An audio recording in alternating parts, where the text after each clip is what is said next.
Hello નમસ્કાર વિદ્યાર્થી મિત્રો, સ્વાગત છે તમારું આજના એક નવા વિડીયોની અંદર. તો આજે આપણા વિડીયોની અંદર ધોરણ 10 ગુજરાતી એની અંદર જોશું સમાનાર્થી શબ્દ, વિરોધાર્થી શબ્દ, તળપદ શબ્દ, શબ્દના અર્થભેદ અને રૂઢિપ્રયોગના અર્થ, જે આપણે સ્પર્ધાત્મક પરીક્ષા માટે અને આવનારી ધોરણ 10ની પરીક્ષા માટે ખૂબ જ ઉપયોગી છે. તો ચાલો આજના વિડીયોની આપણે શરૂઆત કરીએ સમાનાર્થી શબ્દોથી. પહેલાં તો નિંદા, તો એનો સમાનાર્થી શબ્દ થાય વગોવણી. કપટ, તો જળ પ્રપંચ. વૈરાગ્ય, અનાશક્તિ. દ્રષ્ટિ, નજર. ઉપકાર, કલ્યાણ. દ્રઢ, મજબૂત. કુળ, કુટુંબ. ઉમળકો, મોસ્ટ આઈમ્પી શબ્દ છે, ખાસ યાદ રાખીશું. તો ઉમંગ. નિમાણું, ગમગીન. પરાણે, બળજબરીથી. લિજ્જત, મજા. અજબ, અદ્ભુત. વિષાદ, શોક. શિખામણ, બોધ. શૈશવ, બાળપણ. સમંતી, મંજૂરી. નસીબ, તકદીર. ગજુ, તો તાકાત. શૌર્ય, વીરતા. ગોપિત, એટલે છુપી. રજા, મરજી. ત્રાળ, તો એનો સમાનાર્થી થાય ગર્જના. તથ્ય, તો હકીકત. નમણી, સુંદર. ફળક, તો ચિંતા. ભીડ, આ પણ મોસ્ટ આઈમ્પી શબ્દ છે, એટલે મેદની. ફલક, વિસ્તાર. ઝલક, એટલે શોભા. સૂર, સ્વર. ગૌરવ, તો મહત્તા. પાંગડું, તો એનો સમાનાર્થી થાય અપંગ. પ્રહાર, એટલે ઘા. એના પછી ઈરાદો, ઈરાદાનો છે સમાનાર્થી શબ્દ થશે હેતુ. અને સંકટ, તો સંકટનો સમાનાર્થી થાય આફત. તો એના પછીના આગળના સમાનાર્થી શબ્દ જોઈએ. ક્રૂર, તો ઘાતકી. ફરિયાદ, પોકાર. આયુધ, તો શસ્ત્ર, આ પણ મોસ્ટ આઈમ્પી છે. શૃંગ, તો શિખર. રત્નાકર, સમુદ્ર. પિંડ, દેવ. સુધા, તો અમૃત. સૌમ્ય, એનો થાય શાંત. ગ્રાહક, તો ઘરાક. એકરાર, તો એનો સમાનાર્થી થશે કબૂલાત. આચરણ, તો વર્તન. મિથ્યા, એટલે ફોગટ, એટલે કે નકામું. કારગત, તો એનો થશે સફળ. સૂઝ, એટલે સમજ. બહાવરી, એટલે આ પણ મોસ્ટ આઈમ્પી શબ્દ છે, તો એનો સમાનાર્થી થશે ગભરાયેલી. પરખાવું, તો એનું થાય ઓળખાવું. મયંક, એટલે ચંદ્ર. બીજા પણ ઘણા બધા મયંકના સમાનાર્થી છે. અને મૂંગું, એટલે અબોલું. વિભાવરી, એટલે રાત્રિ. ઝાકળ, તો તુષાર. ગીરા, એનો અર્થ થાય વાણી. તરાઈ, એટલે તળેટી. અંજલિ, તો એનો સમાનાર્થી થાય ખોબો. ખચિત, તો જડેલું. વિકરાળ, એટલે ડરામણું. સંહાર, એટલે નાશ. ઉપભોગ, તો એનો થશે આસ્વાદ. વ્યર્થ, એટલે નકામું. લતા, તો એનો સમાનાર્થી થાય વેલ. દંભ, ઘમંડ. બદતર, તો ખરાબ. પોયરા, એટલે છોકરા. રાંકડી, એટલે એનો સમાનાર્થી થાય શ્રંક. રંગ એટલે ગરીબ. લાગો, તો એનો સમાનાર્થી થાય હક. તરુ, તો એનો પણ સમાનાર્થી શબ્દ થશે વૃક્ષ. તો એક શબ્દના ઘણા બધા સમાનાર્થી શબ્દ થતા હોય છે. અહીંયા આપણે યાદ રાખશું, અને જો બીજા યાદ હોય તો એ પણ સારું કહેવાય. અને પાય, એટલે એનો થશે સમાનાર્થી શબ્દ પગ. અને પછી આગળના સમાનાર્થી શબ્દ જોઈએ. પુંજ, એટલે ઢગલો. એ મોસ્ટ ટાઈમ સમાનાર્થી શબ્દ છે. જો પૂંજી પૂછાય તો એનો અર્થ થાય પૈસા. ચિત્કાર, એટલે ચીશ. તાદસ, આબેહૂબ. તુમલું, એટલે દારૂણ. ગમાર, તો મૂર્ખ. આતુર, તો ઉત્સુક. રંજન, તો આનંદ. મેળો, તો એનો અર્થ થાય મેળાવડો. ઈતર, તો બીજું. કૂપ, એટલે કૂવો. સાદર છે, તો એનો સમાનાર્થી શબ્દ થાય ઉદ્ધતિ. સીમ, સરહદ. દારૂણ, તો વિકરાળ. તાન, ધૂન. અણસાર, સંકેત. દશા, એટલે કે હાલત.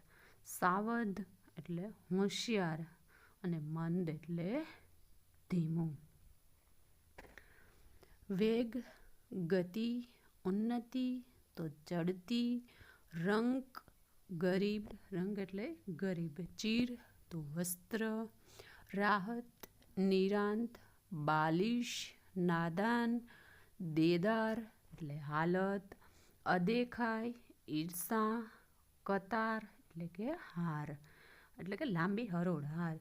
ટેક એટલે પ્રતિજ્ઞા, સોગન એટલે કસમ, કશ એટલે સત્વ, બાંધેલું એટલે કે જકડેલું, સંવાદ એટલે વાર્તાલાપ, અવધાન તો એનો સમાનાર્થી થાય એકાગ્રતા, બોધ એટલે ઉપદેશ, નિષ્ઠા તો આસ્થા અને પ્રબળ એટલે દ્રઢ, વાદળ તો નિરદ, પાંદ પર્ણ, ખોભણ એટલે ગુફા પણ મોસ્ટ એમ્પી શબ્દ છે, લાલસા તો ઈચ્છા, નકરો તો માત્ર, પ્રપાત ધોધ, વેરાન એટલે ઉજ્જડ, ભૂમિઓ એટલે માર્ગદર્શક, ચીર તો લાંબુ, પઠિન એટલે અઘરું, આદર તો માન અથવા સન્માન, ઇમારત તો એનો સમાનાર્થી થાય મકાન,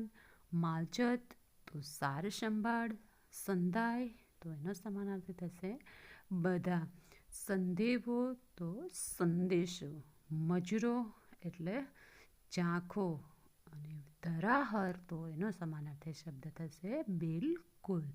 તો હવે એના પછી આપણે જોઈશું ધોરણ 10 વિરોધાર્થી શબ્દો, જે આપણને સ્પર્ધાત્મક પરીક્ષા માટે અને આવનારી ધોરણ 10ની પરીક્ષા માટે ખૂબ જ ઉપયોગી થશે. તો આપણે બધા વિરોધાર્થી શબ્દ યાદ રાખીશું. તો ચાલો આગળ જોઈએ આપણે વિરોધાર્થી શબ્દો. પરાય તો પોતીકી એનો વિરોધી શબ્દ થાય, નિંદા તો વખાણ, નિર્મળ મલિન, દ્રઢ ઢીલું, આનંદ તો શોક, નારાજ રાજી, અંધકાર તો ઉજાસ, મોંઘું તો સોંઘું, કોમળ કઠોર, નિર્દોષ દોષિત, પરમાર્થ સ્વાર્થ, પ્રીત તો દ્વેષ, સાહસ તો દુસાહસ, પ્રશંસા એનો વિરોધી થાય ટીકા, નિર્ભય તો એનું થશે ભયભીત, સજ્જન તો દુર્જન, બહાદુર તો કાયર અને સ્નેહ એટલે નફરત. વિરોધાર્થી શબ્દ તો સાવ સહેલા છે, આપણે એકવાર વાંચીએ તો યાદ રહી જાય છે. અપરાધ તો નિરપરાધ, સ્થૂળ સૂક્ષ્મ, યજમાન તો મહેમાન, ધવલ તો શ્યામ, આશીષ અભિશાપ, સૌમ્ય તો રૌદ્ર, સુધા અને વિષ, સુધા એટલે અમૃત અને વિષ એટલે ઝેર, પણ આઈએમપી છે શબ્દ. શૃંગ તળેટી, મૌન તો વાચાળ, મૂર્ખાઈ તો શાણપણ, ટકાઉ તકલાદી, ઉપાય તો એનો થાય વિરોધી શબ્દ નિરૂપાય, સુવાળું ખરબચડું, એક તો એનો વિરોધી થશે અનેક, આભ ધરતી, પ્રત્યક્ષ પરોક્ષ એ પણ મોસ્ટ આઈએમપી છે, ભરતી ઓટ, ચંચળ અને સ્થિર. સ્મૃત તો એનો વિરોધી થશે વિસ્મૃત, શાર્થ તો વ્યર્થ, સંહાર એનું સર્જન, આદ્ર તો શુષ્ક, શાહુકાર, ગરીબ, વફાદારી, બેવફાઈ, લેણદાર એનો વિરોધી થાય દેણદાર, ઉદાર, કંજૂસ, શીત, ઉષ્ણ, ઘાટીલું એનો વિરોધી થશે બેડોળ, રંક એટલે ગરીબ અને એનો વિરોધી થાય શ્રીમંત, ઉન્નતિ તો અવનતિ, ધરા એનો થશે ગગન, સુવાળું તો બરછટ, દરિદ્ર, અમીર, સત્સંગ તો એનો વિરોધી થાય કુસંગ અને આસક્ત તો એનો થશે અનાસક્ત, નિવૃત્ત તો પ્રવૃત્ત, કજોડું એનો વિરોધી થશે સજોડું, અપકાર ઉપકાર, વિશાળ સંકુચિત, પ્રસન્ન તો ખીન, શિખર એનો વિરોધી થશે તળેટી, જરા એનો વિરોધી થાય વધુ, આદર તો તિરસ્કાર, દુર્લભ સુલભ અને દયા તો કૃતજ્ઞ. તો આ હતા ધોરણ 10ના વિરોધાર્થી શબ્દ. એના પછી જોઈએ ધોરણ 10 ગુજરાતી એના તળપદા શબ્દો. તો આ પણ આપણે ખાસ યાદ રાખીશું, આપણે સ્પર્ધાત્મક પરીક્ષા માટે પણ ઉપયોગી છે અને ધોરણ 10ની પરીક્ષા માટે પણ ઉપયોગી છે. તો ચાલો આપણે જોઈએ તળપદા શબ્દો અને ના અર્થ. તોયે, તો પણ, આણે, એનો તળપદ શબ્દનો અર્થ થાય લાવે, ચાલે, તો પકડે, તીરથ, તો તીર્થ, ભણે, કહે, કીની, તો એનો અર્થ થશે કોઈની, વાચ, તો વાણી, ધન, ધન્ય, મા અને રાજ, તો એનો છે અર્થ થશે મહારાજ, રૂઢી, તો એનો અર્થ થાય સારી, પોર એટલે પ્રહર, વચ્ચેનો જે એનો છે એને કહેવાય હ બોલાય છે એટલે પ્રહર, વચનું એટલે વચનો, સંગતું, સંગત, ગોખ, ગોખલો, હાંક, બૂમ, ઓછાળ, સાદર, એકરાર અને કાં, તો કેમ, દીઠો, તો એનો અર્થ થશે જોયો, હાવ એટલે ઘણું, રતુમડા એટલે રાતા, અમથું, તો વ્યર્થ, શાક એટલે નસો, ઓથ, તો સહારો, નોખા, તો જુદા, પૈહા, તો એનો થશે પૈસા, હાઉકાર, તો એનો અર્થ થાય સાહુકાર, આપદા, તો આપત્તિ, હેર એટલે શહેર, પૂગ્યે, તો પહોંચશે, આયલું એટલે આપ્યું, ની, તો નહીં, બહુ એટલે બહુ અને શોંઘારત, તો સસ્તાપણું, ડોહાડી એટલે ડોસી, ભાડવું, તો એનો અર્થ થાય જોવું, તલખવું, તો વ્યાકળ થવું, લઈ, તો લઈ, થયો, તો એનો અર્થ થાય થયો, કોણ એટલે કોણ, બચારી, તો એનો તો અર્થ થશે બિચારી, દાખી થાય એટલે દુઃખી થશે, હાલો, તો ચાલો, ઓલિયા, તો એનો અર્થ થાય પેલા, મેલો એટલે મૂકો, રીએ, તો રહે, પાંગડો એટલે અપંગ, નકર, તો એનો અર્થ થશે નહીંતર, મોરે, તો મોખરે, ભાડ એટલે ખબર, હવારે એટલે સવારે અને જાયો એટલે પુત્ર, વલ્લો, તો વડલો, વા, તો એનો અર્થ થાય અથવા, લખનો એટલે લાખોનો, અવર, તો અન્ય, આરો એટલે કિનારો, વેણ એટલે વચન, ખોડવું, તો શોધવું, મુવા એટલે મૃત્યુ પામ્યા, આણેલા એટલે લાવેલા, પરથમ્ય પમસ્ટાયમ છે એટલે પૃથ્વી, લાગ, તો તક, વાદે એટલે લીધે, ઢોંચકી એટલે થાય દોણી, લ્યા એટલે એલા, સમૂહ, તો સમાન, તળે એટલે નીચે, ચાય એટલે છાંયડો અને કારસો એટલે થશે યુક્તિ, માવડી, તો એનો અર્થ થાય માતા, વેલ્ય એટલે વેલ, અંશી એટલે અંશ,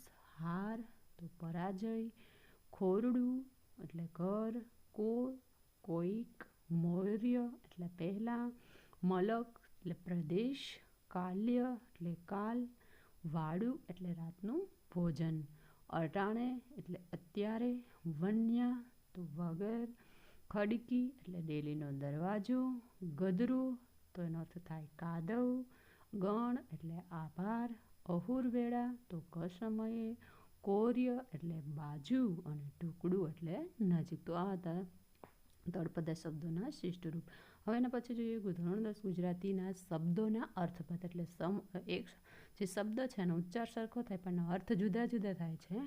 તો એ શબ્દોના અર્થભેદ જોઈએ. તો ચાલો આગળ આપણે ધોરણ 10ની પરીક્ષા માટે અને સ્પર્ધાત્મક પરીક્ષા માટે ઉપયોગી થશે.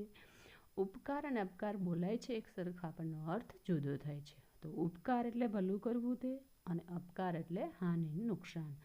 નીંદવું અને નીંદવું, તો નીંદવું એટલે વગવણી કરવી અને નીંદવું એટલે નકામું ઘાસ દૂર કરવું. છોડની આજુબાજુ નકામું ઘાસ હોય એને દૂર કરવું. સારું અને સારું અનુસ્વાર છે એની પણ ખૂબ કિંમત હોય છે. તો સારું એટલે ભલું અને સારું એટલે માટે. જો અનુસ્વાર ન મૂકીએ તો અર્થ માટે થઈ જાય છે અને સારું તો ભલું. ચિત્તા અને ચિંતા, તો અહીંયા પણ ચિત્તા એટલે છે અને ચિંતા અનુસ્વાર આપેલો હોય તો એ શબ્દનો અર્થ થશે ફિકર. તો અહીંયા આપણે જોઈએ એટલે અનુસ્વાર ન હોય તો શબ્દનો આખો અર્થ બદલી જાય છે. એટલે આ શબ્દ છે એનો ઉચ્ચાર સરખો થાય પણ અર્થ છે એ જુદા થાય છે. હોશ અને હોશ. હોશ તો ઉમંગ, હોશ એટલે ઉમંગ અને હોશ એટલે ભાન. વાગે અને વાગ્યે, તો વાગી એટલે અર્થ થાય ઈજા થાય, અને વાગ્યે તો એનો અર્થ થશે સમય. જીત અને જીત, જો જીત રસવાઈ હોય તો એનો થાય જીતનારું, અને જીત દીર્ઘાય હોય તો એનો અર્થ થાય વિજયી. ઉછરે અને ઉછળે, તો ઉછરે છે એનો શબ્દનો અર્થ થશે વિકસિત થાય, અને ઉછળે તો એનો અર્થ થશે કૂદે. તો આ બધા અર્થભેદ છે શબ્દોનો, એના ઉચ્ચાર આપણે બોલીએ તો આપણે સરખા લાગે છે, પણ શબ્દોનો અર્થ છે એ જુદા જુદા થાય છે. એના પછી આગળના અર્થ શબ્દો જોઈએ. સૂર અને સૂર, તો સૂર એટલે અવાજ અથવા સ્વર, અને સૂર એટલે દેવ. પરિણામ અને પરિમાણ, તો પરિણામ એટલે થશે ફળ, અને પરિમાણ એટલે થશે માપ.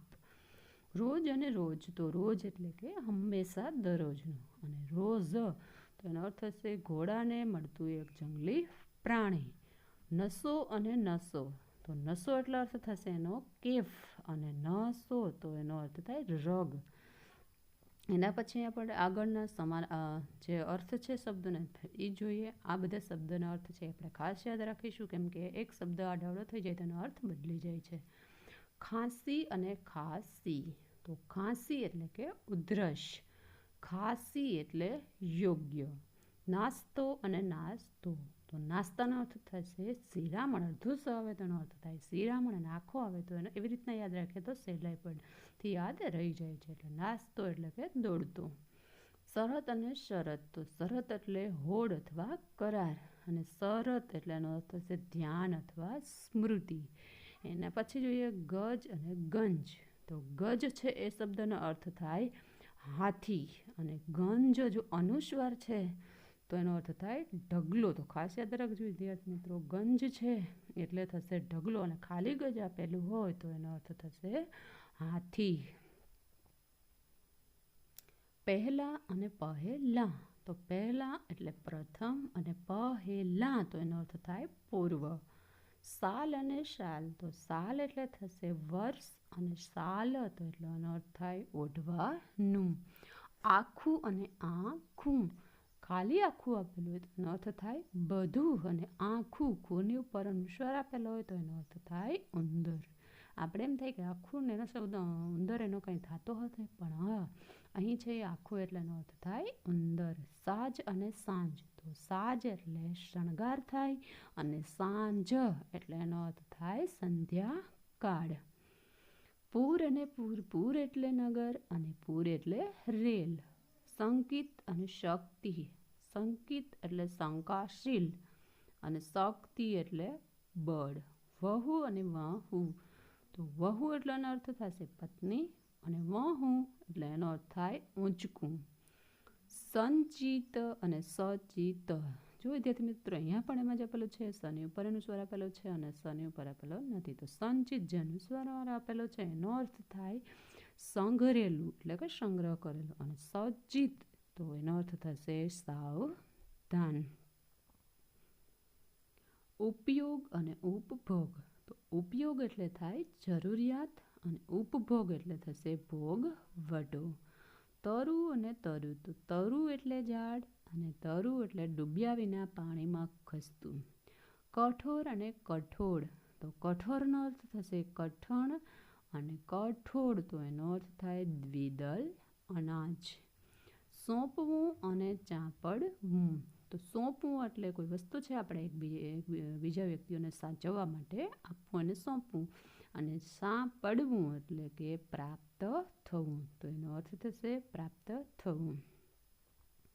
મજૂરી અને મંજૂરી, મજૂરી એટલે વેતરું અથવા મહેનત, અને મંજૂરી તો સંમતિ અથવા બહાલી.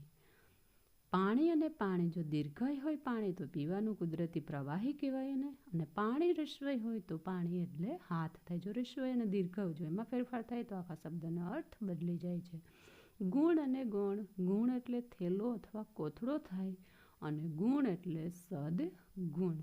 વિજન અને વિજન, દીર્ઘાય વિજન હોય તો એનો અર્થ થશે પંખો, અને રસવાઈ વિજન આપેલું હોય તો એનો અર્થ થાય વેરાન. એના પછી આગળના શબ્દો જોઈએ. સાપ, સાપ અને સાપ, બોલીએ તો ઉચ્ચાર સરખો થાય પણ ત્રણેયના અર્થ અલગ અલગ છે. સાપ એટલે અસર, સાપ એટલે એક જનાવર, અને સાપ એટલે બદદુવા. ચીર અને ચીર, તો ચીર એટલે ફાળ, તરળ અને વસ્ત્ર પણ થાય છે. અને ચીર એટલે થશે દીર્ઘ રસવાય, તો લાંબા સમયનું. સાળ અને સાલ, તો સાળ એટલે થશે ડાંગર અને સાલ એટલે થાય વર્ષ. શંકર અને શંકર, તો શંકર છે એ સંસ્લાન આપેલો હોય તો એનો અર્થ થાય ભેળસેળ, અને શંકર આપેલું હોય તો એનો અર્થ થશે શિવ, એટલે કે ભગવાન શિવ. સત અને સત, તો સત એટલે શો અને સત એટલે સાચું. ગારો અને ગાડો, તો ગારો એટલે થાય કાદવ અને ગાડો એટલે થશે અમુક સમય. આકરો અને આંકડો, એ શબ્દનો અર્થ થશે આકરો એટલે થાય સખત અને આંકડું તો એનો અર્થ થશે એક વનસ્પતિ. અંશ અને અંશ, જો અંશ છે એમાં છે શરણાઈને આપેલો હોય તો એનો અર્થ થશે અંશ એટલે ભાગ, અને અંશમાં સંસ્લાનો સ આપેલો હોય તો એનો અર્થ થશે અંશ એટલે ખંભો. ખાસ યાદ રાખજો વિદ્યાર્થી મિત્રો, આ શબ્દ છે એના અર્થ આડાવડા ન થઈ જાય. પ્રકાર અને પ્રાકાર, તો પ્રકાર એટલે ભેદ અથવા જાત અને પ્રાકાર એટલે કોટ અથવા કિલ્લો. શિલા અને શિલા, તો શિલા એટલે મોટો પથ્થર અને શિલા એટલે ચારિત્ર્યવાન સ્ત્રી. ખરું અને ખડું, તો ખરું એટલે સાચું અને ખડું એટલે કણસલા ગુંદીને અનાજ કાઢવાની જગ્યા. આ શબ્દ છે શબ્દ સમૂહમાં પણ પૂછાઈ શકે કે કણસલા ગુંદીને અનાજ કાઢવાની જગ્યાને શું કહેવાય, તો કે ખડું. તો આપણે શબ્દ ખાસ યાદ રાખીશું. એના પછી છે સફર અને સફળ, તો સફર એટલે થાય મુસાફરી અને સફળ એટલે કે સાર્થક કોઈ કાર્યની અંદર સફળ થવું. તો હવે એના પછી જોઈએ આપણે વિદ્યાર્થી મિત્રો ધોરણ 10માં ગુજરાતીની અંદર રૂઢિપ્રયોગના અર્થ. આગળ જોઈએ સમાનાર્થી શબ્દ, વિરુદ્ધાર્થી શબ્દ, શબ્દના અર્થભેદ અને તળપદા શબ્દ. તો હવે છેલ્લા લાસ્ટમાં આવે છે રૂઢિપ્રયોગના અર્થ. તો ચાલો જોઈએ એના આપણે અર્થ. તાળી લાગવી એટલે લગ્ની લાગવી. 71 કુળ તારાવવા એટલે બધા વડવાઓનો ઉદ્ધાર કરવું. ઉતારી પાડવું, તો એનો અર્થ થશે માનભંગ કરવું. નાદ લાગવો, તો ધૂન લાગવી. ઓળ ઘોળ થઈ જવું એટલે ન્યોછાવર થઈ જવું. જીવ ઊંચો થઈ જવો, ચિંતા થવી. ચોકી કરવી એટલે કે દેખભાળ કરવી. ભેજામાં ભૂંસું ભરાવું એટલે મગજમાં છે ખોટો વહેમ ભરાવો, ખોટા ખોટા વિચારો છે મગજની અંદર ઘૂમ્યા કરવા એટલે ભેજામાં ભૂંસું ભરાવું. ટાંકણા ટોચવા, સતત ટોકટોક કરવું. ઉંબરે ઊભવું, તો અલગ થઈ જવું. મોંમાં ઘી સાકર, સુખદ આભારની લાગણી વ્યક્ત કરવી. આંખ ભીની થવી, એનો અર્થ થશે લાગણીસભર થવું. ડોકિયું કરવું એટલે ઉપરથી જોઈ લેવું. વિષાદ ડોકાવો, તો એનો અર્થ થશે ગભરામણ દેખાવી. ખોટ પડવા ન દેવી, તો એનો અર્થ થશે ઓછપ ન આવવા દેવી. તુરિયાનો તાર જાગ્યો, તો મોસ્ટ આઈએમપી છે એનો અર્થ, અને ખાસ યાદ રાખીશું અર્થ. તો એનો અર્થ થાય સમજણ શક્તિનો ઉદય થવો. કેટલી એક્ઝામની અંદર એ પૂછાઈ ગયેલો છે. આઠે પહોર આનંદમાં રહેવું, તો સદાય દિવ્યાનંદમાં રહેવું. હૃદય છલકાઈ જવું એટલે આનંદિત થઈ જવું. શિખરો સર કરવા, સફળતા પ્રાપ્ત કરવી. માથે હાથ ફેરવવું એટલે આશીષ આપવા. હાથ દેવો એટલે કે સહારો આપવો. આમાં બંનેમાં કેટલો ડિફરન્સ છે. આ માથે હાથ દેવો અર્થ થાય આશીષ આપવા અને હાથ દેવો તો સહારો આપવો. પરસેવો છૂટી જવો તો ગભરામણ થવી. મન ભાંગી પડવું તો નિરાશ થવું. મનના મેલા હોવું તો ખરાબ દાનત હોવી. અને છળ કપટમાં રાચવું એટલે છેતરવામાં વ્યસ્ત રહેવું. દાવ પેચ રમવા તો યુક્તિ પ્રયુક્તિઓ કરવી. ફાંફા મારવા તો એનો અર્થ થશે વ્યર્થ પ્રયત્નો કરવા. કારગત નીવડવું એટલે સફળ થવું. મજા લૂંટવી એનો અર્થ થાય ખૂબ આનંદ લેવો. લાલ કાર્પેટ બિછાવવી એટલે સ્વાગત કરવું. આંટી મારવી તો એનો અર્થ થશે ચડિયાતા થવું.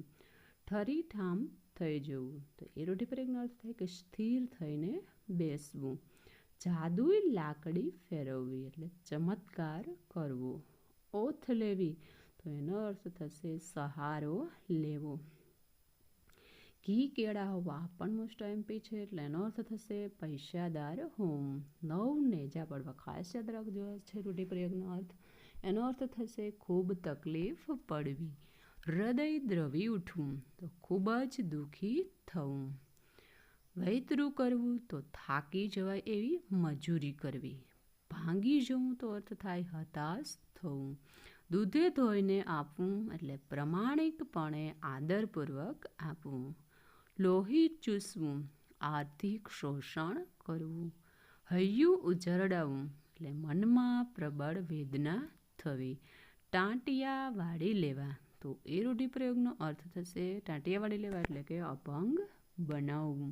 તો વિદ્યાર્થી મિત્રો, બધા જ રૂઢિપ્રયોગનો અર્થ આપણે બધી એક્ઝામમાં ખાસ ઉપયોગી થશે, એટલે ખાસ યાદ રાખીશું. લીલા સમેટાઈ જવી, એટલે કાર્ય પૂરું થવું. સોનાને હિંડોળે ઝૂલવું, એટલે ચાહો જલાલી ભોગવવી. મોડા પડી જવું, તો ઉત્સાહ ઓછો થઈ જવો. અડવડિયું ખાવું, એટલે લથડિયું ખાવું.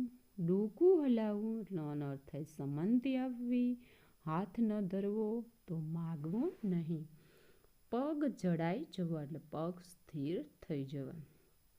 ખાટા કરી મૂકવું, તો એનો અર્થ થશે નારાજ થઈ જવું. ખોબો કાણો હોવો, તો એ રૂઢિપ્રયોગનો અર્થ થશે કે ગરીબાઈ હોવી. ખોબો કાણો હોવો એટલે ગરીબાઈ હોવી. આપણા ઘર છે એ ચલાવવા પૂરતા પણ આપણી પાસે જરૂરિયાતની વસ્તુ ન હોય, એટલે કે ખોબો કાણો એટલે ગરીબાઈ હોવી.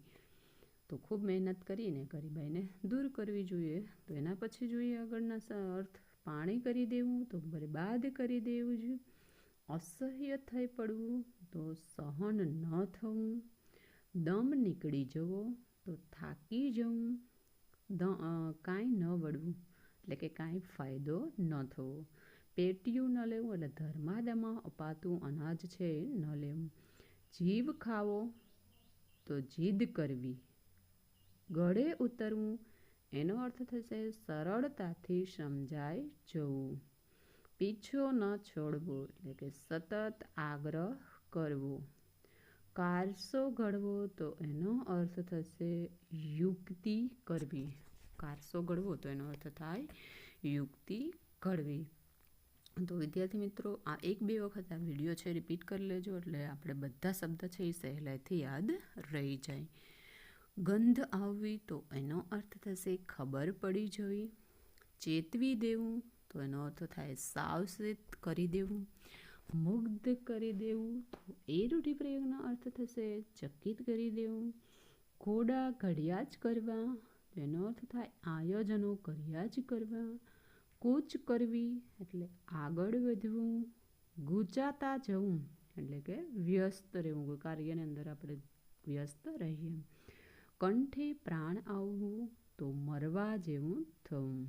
હાજા ગગડી જવા, આપણે એમપી છે તો ખાસ યાદ રાખીશું. તો હાજા ગગડી જવા એ રૂઢિપ્રયોગનો અર્થ થશે કે હિંમત છે એ ખતમ થઈ જવી. પણ હિંમત છે એ ક્યારેય ખતમ ન આપણી થવી જોઈએ. મહેનત છે સતત કર્યા કરવું.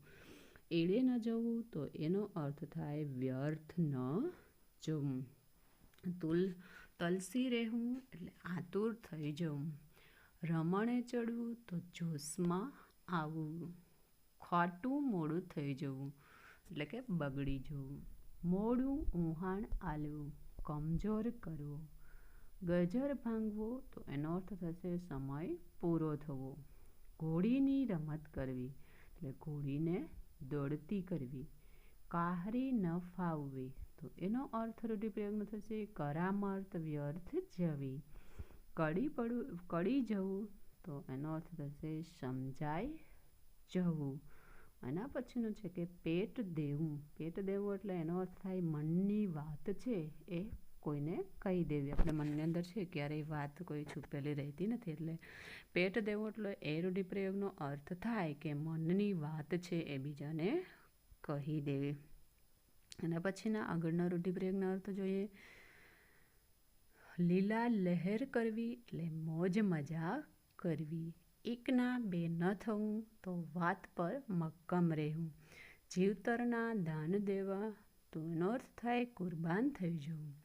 બે ઘોડે વાટ જોવી, તો આતુરતાથી રાહ જોવી. સારા મોડા ઓહાણ આવવા એટલે સાચા ખોટા વિચાર આવવા. કારભાર હાથમાં આવવો તો વહીવટ સંભાળવાની જવાબદારી આવી પડવી. તો વિદ્યાર્થી મિત્રો, અહીંયા આપણે સમાનાર્થી શબ્દ, વિરોધાર્થી શબ્દ, તળપદા શબ્દ, શબ્દના અર્થભેદ અને જે રૂઢિપ્રયોગના અર્થ છે એ જોયા, જે આપણને ધોરણ 10માં આવનારી ધોરણ 10ને આવનારી પરીક્ષા માટે અને સ્પર્ધાત્મક પરીક્ષા માટે ખૂબ જ ઉપયોગી થશે. તો ખાસ આપણે યાદ રાખીશું. વિડીયો પસંદ આવે તો લાઈક કરો, ચેનલ પર ન્યૂ હોય તો સબસ્ક્રાઈબ કરો અને અન્ય વિદ્યાર્થી મિત્રો સુધી શેર કરો. જો કાંઈ પણ આ શબ્દની અંદર ભૂલ હોય તો કોમેન્ટ કરીને ખાસ જણાવજો. Thank you for watching this video.